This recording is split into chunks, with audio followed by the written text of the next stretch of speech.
Run.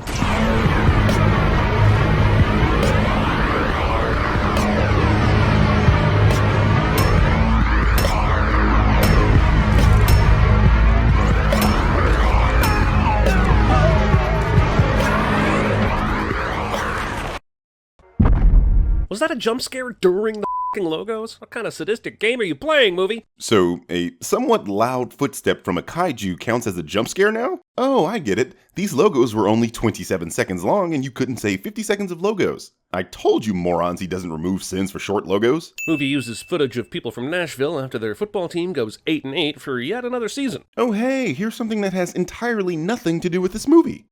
Sin. I was looking at recipes for toast. Way to go, Mom! Caught her in a lie, but she was cooking eggs too. Sometimes those have recipes. But also, I don't know why Stranger Things is lying so horribly. Why not just say you were looking at emails, or Chrissy Teigen's Twitter? Probably because she's a 12-year-old going through her parents' very recent divorce and she's been secretly contacting her father, which would presumably upset her mother? I don't know, just a thought. Outside of the writer's room for this movie, an intern passed by the open door and said, "Man, I'd love to be a fly on the wall when they try and explain the birth of Mothra. High on Mountain Dew, flaming hot Cheetos, and donut-flavored vape juice. Skip? Damn, this new Spider-Man movie is f***ing dark." Jeremy makes a pop culture reference that isn't a sin of the film cliche.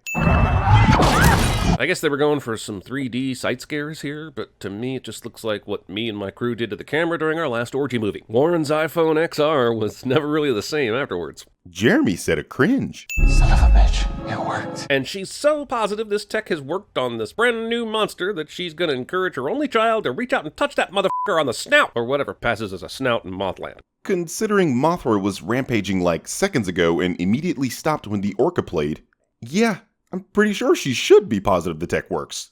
Because it does. Not to mention, how the hell is her holding Madison back encouraging her to touch Mothra? Must find ways to coexist with titans. A sort of symbiotic relationship, if you will. Jesus, what is up with Sally Hawkins getting familiar with strange, fantastical creatures? If she hops into the shower with Rodan later in this movie, I'm going to officially be worried for her long-term safety. If the pop culture reference that you're making here had any saliency, she would grow wings and live happily ever after with Rodan. But because Rodan can't fit in a shower... The feed cuts out there. The survivors haven't been able to give us much more than what the footage allows. Excuse me, what? Survivors? Well, survivors. When Tywin Lannister came in with his crew, they shot everybody, including downright making an example of this guy. The other people in the facility got splooged with moth silk. Look at that, ignoring evidence to make an erroneous point. If I weren't on a CinemaSins video, I'd have thought this was Reset Era. Anyway, obviously the people that got splooged with moth silk are the survivors they're referring to. Do you think silk kills people? Because my nuts feel amazing right now. Emma and I destroyed the prototype. After San Francisco, she went home to Boston, spent years developing it. When somebody says they spent years, what amount of time do you think of? 5 years have passed since the events of the last Godzilla. If you spent 5 years in college, do you say, man, I spent years in college? Probably not, unless you're a psycho. Anyway, the movie later suggests that Emma probably spent at most 3 years on it. Okay, but whether the amount of time she spends on it is 3 or 5 years, spent years developing it is grammatically coherent and makes sense to anyone not named Jeremy Scott.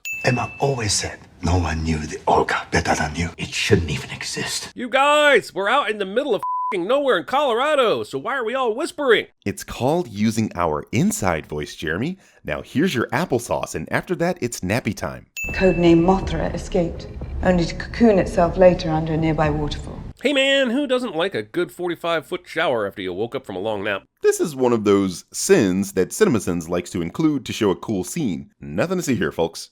Emma wouldn't have wanted that, even to save her life. Well, it wouldn't be the first time Emma put all of this before herself, or her family, would it? Jeez, if I wanted this much unnecessary drama related to a monster movie, I'd have read the aftermath of the CinemaSins Kong Skull Island video. Oh, you haven't begun to see the aftermath of the CinemaSins Kong Skull Island video, because I'm doing that one next.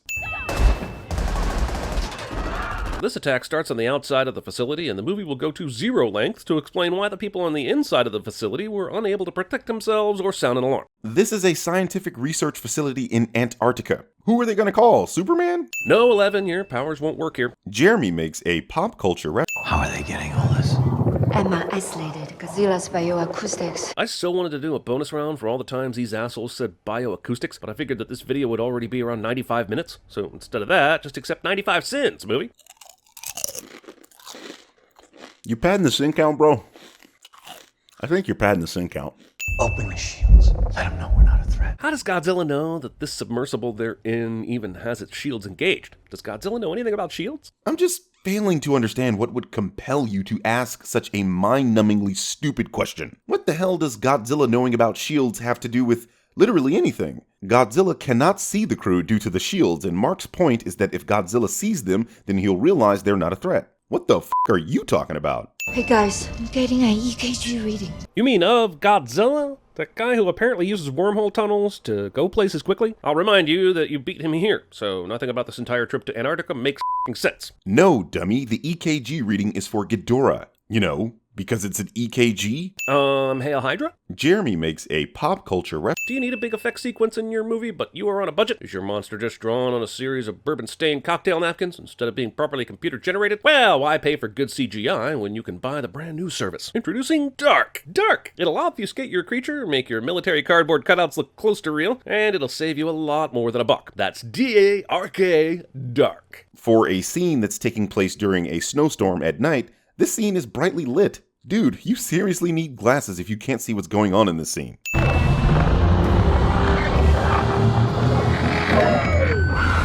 I guess this is the equivalent of Monster Zero Blue Balls. Jeremy says boner. This is a badass shot that the movie will forget when it comes to the action. I could have watched the entire fight from this perspective. Sure, you could throw in a few edits here and there to get us closer to the action, but maybe just take a breath and let us enjoy the full-frame spectacle just once. Godzilla, King of the Monsters, big fatal flaw, constantly cutting to the humans and their reactions rather than just showing the monster fight. There's some cool fights in this movie, but a great chunk of it occurs off-screen to focus on the humans that we clearly don't give a about. Agreed. How is Mark sweating this hard outside at night in Antarctica? Jeremy thinks you can't sweat at night when it's cold. Dude, you can sweat underwater, and this man has clearly been running for his life the entire night. The mass extinction we feared has already begun, and we are the cause. Antagonist does something really up because humans are a disease cliche. But is the antagonist really doing something up though?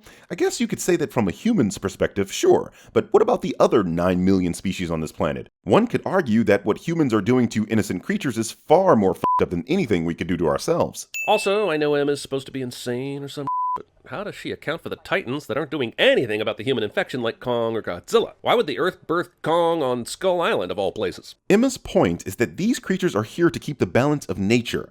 Kong and his race are specifically mentioned to keep the balance on Skull Island, where there exists all manner of fantastic creatures. Actually, in the novelization of this movie, King Kong is mentioned to have prevented Skullcrawlers from answering King Ghidorah's call. Wow, I didn't realize I was going to be disappointed in the last few episodes of Game of Thrones all over again while watching this movie. A pop culture reference that is— Mayday, this is Raptor 1 to Argo. This is Barnes' picture when he radios in? I'm not even mad, that's kind of hilarious. But seriously, it's still a sin, because I am a jealous and vengeful god. Jeremy sends something he likes cliche.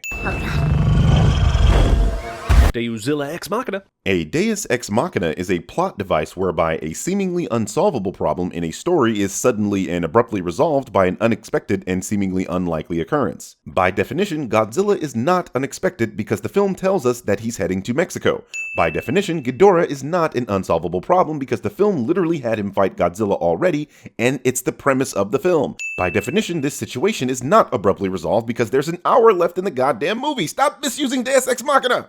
Well, I think it has something to do with his goddamn head growing back. I never seen anything like it. Violates everything we know about the natural order. In a stupid movie full of stupidisms, this may be the stupidest. Growing back stuff after it gets cut off? Lizards, spiders, stone crabs? This character's a f***ing scientist, man. No, not one of these animals grow their heads back, and even if they did, never this goddamn fast. What did they call him? Ghidorah, the one who's many. What? She said gonorrhea. Yeah, that sounds exactly like gonorrhea, face. You'd fit in swell at Kappa Sigma. Jokes like that make you a legacy member. Says the guy that made an orgy joke about climaxing on an iPhone. Their behavior is not random or erratic. If I may, sir. Yeah, let me explain it, Eileen. I'm whiter and maler. White males? You're a fucking white male. If that's such a negative, give up your job to me, a black male. Oh? You're not going to do that? Then you're just as fake as the virtue signaling you're doing right now. Mothra, queen of the monsters. Whoa there. Mothra was just born, so ease up a little on the official titles until she hits the prime of her career. You didn't see Nicki Minaj crowned as the queen of rap just after her verse on Kanye's Monster dropped. 1. Mothra was not just born. She just emerged in her moth form. Remember, splooged with moth silk? And 2, implying Nicki Minaj is anywhere near the queen of rap when Lauryn Hill, Young M.A., and Lil' Kim exist. And her verse was trash, by the way. Don't at me. So her and Godzilla, they got a thing going on? The movie seems to think the answer is yes, in a symbiotic kind of way. But if that's the case, why was Mothra in a pupal stage when she was at the Monarch outpost? She had to form a cocoon to become the awesome monster she is. So is this actually Mothra's kid? Or is there some weird backwards metamorphosis when Mothra goes into hibernation? For the purposes of this film, you don't, I repeat, you absolutely don't need the answer to this question to understand this film. The film shows you that Mothra is an ally of Godzilla through her actions.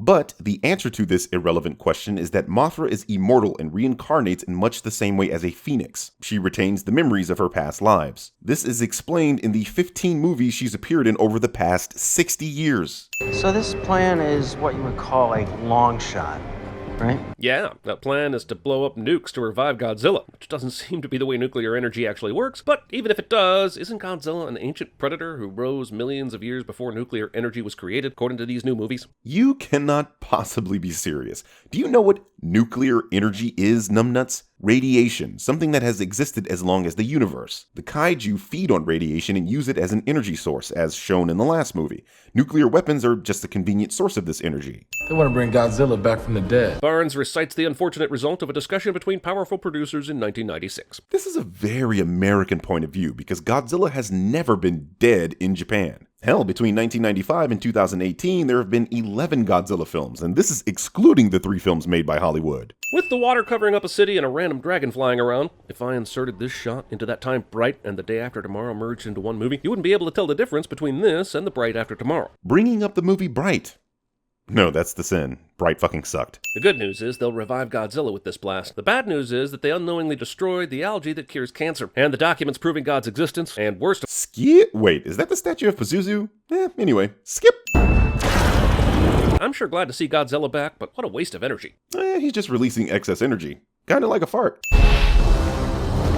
Nobody move! Godzilla can smell that these people are good. Godzilla does not attack humans. In fact, he never fights humans in this series once. Okay, so Madison's gonna survive this because she's going to be one step ahead of Monster Zero's attack. But does something seem weird to you about the way this lightning attack is working? Why isn't it slicing through as 1 to 3 continuous beams? And why weren't the heads working together like they always have? Instead, it seems like Monster Zero is shooting once, then stopping, then aiming and shooting again, and so on. Says all this garbage bullshit while showing videographic evidence contradicting his point. Deusilla ex machina capitulum duo. A Deus Ex Machina is a plot device whereby... Remember that Buffy the Vampire episode called The Zeppo, where Xander went off on his own adventure and all the real was going down with the other characters in the background? No! Even though we've seen Godzilla take a Muto and breathe his blue nuclear down his throat, here he decides that smashing through a building while Ghidorah is stuck to it is the best move. This is why Godzilla is smarter than you, Jeremy. He actually learns from his mistakes. Remember when he did this?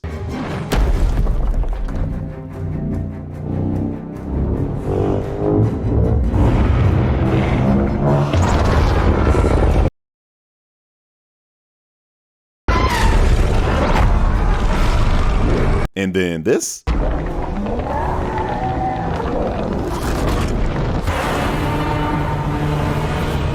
Yeah, just firing his atomic breath down Ghidorah's neck isn't going to permanently kill him.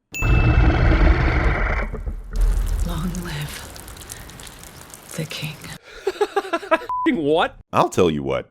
This fucking laugh. While the movie has been pretty good about that 12 minutes until Godzilla melts down time, as far as the actual movie time is concerned, there is no way what we've actually seen fits into 12 minutes. I mean, okay. I love how you just said that like we're supposed to simply take your word for it with no further context. I mean, with all the bullshit you've said in these videos, I'm not taking your word for shit. How the hell is this asshole alive? Mothra stabbed him, and he fell helplessly to the ground like he was out of commission. And then, let's not forget Godzilla just melted down the entire area that Rodan was lying unconscious in. A meltdown that wiped out Ghidorah just a second ago. And here's where we're ending this video, folks, because this asshole just asked, why did something born from a volcano survive fire?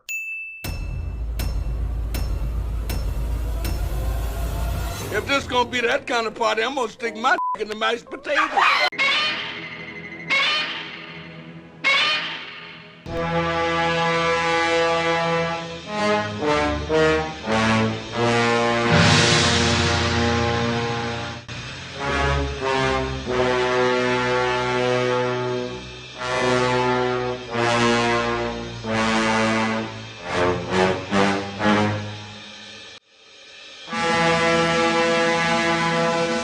Bye.